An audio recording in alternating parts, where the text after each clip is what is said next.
مجھے ہمیشہ اپنی امی سے یہ شکایت رہی کہ وہ مجھ سے زیادہ بھائی سے پیار کرتی ہیں۔ امی کے ساتھ سونے کی بات آئی تو دونوں کی ضد میں جیت بھائی کی ہوئی۔ کھانا کھلانے کی باری آئی تو پھر سے وہی ضد اور جیت پھر بھائی کی۔ تب میں ناراض ہوتی تو اماں مجھ سے ہمیشہ یہی کہتی، بیٹا بیٹیاں ضد نہیں کرتی، وہ بات مانتی اچھی لگتی ہیں۔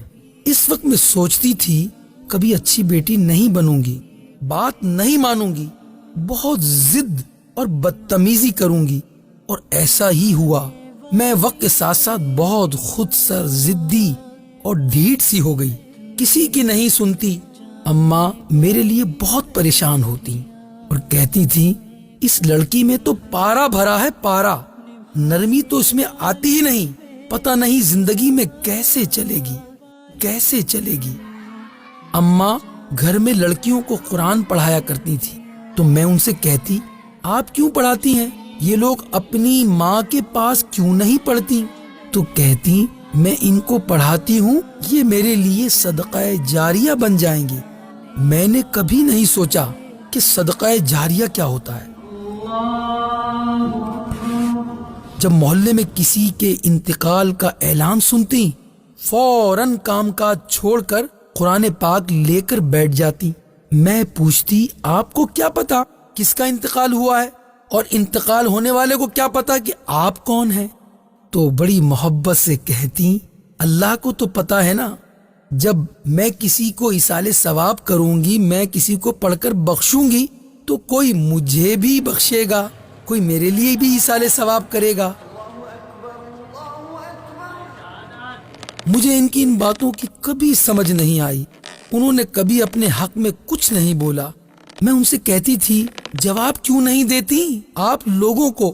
اور وہ بہت تحمل سے کہتی، جاہلوں کی باتوں کا بہترین جواب خاموشی ہے۔ تب میں بس یہ سوچتی رہتی کہ خاموشی میں جواب کہاں ہوتا ہے۔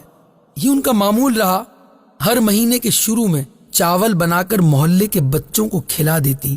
اس پر بھی میرا ان سے جھگڑا ہوتا کہ اتنے بچوں کو گھر بلا لیتی ہو، ہنگامہ مچ جاتا ہے، ان کے گھروں میں بھجوا دیا کرے نا۔ تو بہت پیار سے کہتی، یہ نابالغ گناہوں سے پاک ہوتے ہیں۔ وہ ایسی ہی تھیں، کبھی کسی سے شکایت نہیں کرتی، ہر تکلیف خاموشی اور صبر سے برداشت کر لیتی تھی۔ پھر وہ بیمار ہو گئیں، معلوم ہوا انہیں کینسر ہو گیا، اور وہ بھی لاسٹ سٹیج کا۔ ان کو کھانا کھلانا، پٹی کروانا، کپڑے بدلوانا، سب کام کر کے جب ایک دن فارغ ہوئی تو ان کو دیکھا ان کی آنکھوں میں آنسو تھے۔ میں نے پوچھا، کیا ہوا ماں؟ تو کہتی ہیں، شکر ادا کرتی ہوں رب کا کہ بیٹی دی ہے، اگر نہ ہوتی تو کون سنبھالتا مجھے؟ مجھے لگا کہ میری ساری بچپن کی شکایتیں ختم ہو گئی۔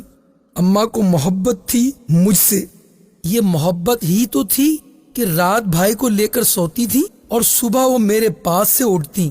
یہ بھی تو محبت ہی تھی کہ بھائی کو پہلے کھانا کھلانے کے بعد وہ پلیٹ اٹھائے میرے پیچھے پیچھے پھرتی رہتی، میرے نخرے اٹھاتی، اور جب ابا کہتے ہیں رابی سے کام کروا لیا کرو، تھک جاتی ہو اب تم، تو کہتی نہیں، میری بیٹی کے ہاتھ خراب ہو جائیں گے۔ یہ بھی تو محبت ہی تھی۔ اور وہ پھر چلی گئی ہمیشہ کے لیے۔ آپ کے جانے کے بعد میری ماں، کوئی تبدیلی نہیں آئی مجھ میں جیسے پہلے ہنستی تھی اب بھی ویسے ہی ہنستی ہوں۔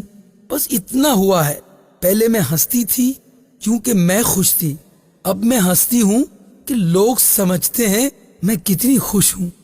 پہلے میں روتی تھی، آپ مجھے اپنی گود میں لے لیتی تھی، اب میں روتی ہوں تو میں تکیے میں منہ چھپاتی ہوں۔ پہلے جب اسکول سے گھر آتی تھی آپ مجھے دروازے پہ ملتی تھی، اب دروازہ بند ملتا ہے۔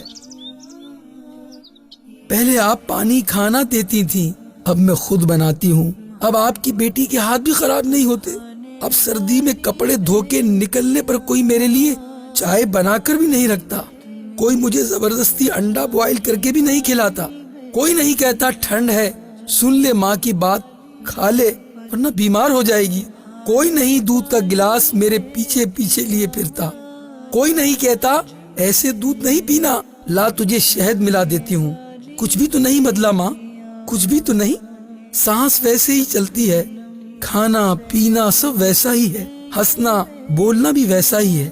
اور نند کہتی ہیں اس کڑی نو کوئی دکھ نہیں مادا، اس کو کیا پتا مجھے کتنا برا لگتا تھا کوئی مجھ پہ ترس کھائے، مجھے اب بھی برا لگتا ہے، اس لیے کسی کے سامنے نہیں روتی، میں کسی کی فضول باتوں کا جواب بھی نہیں دیتی۔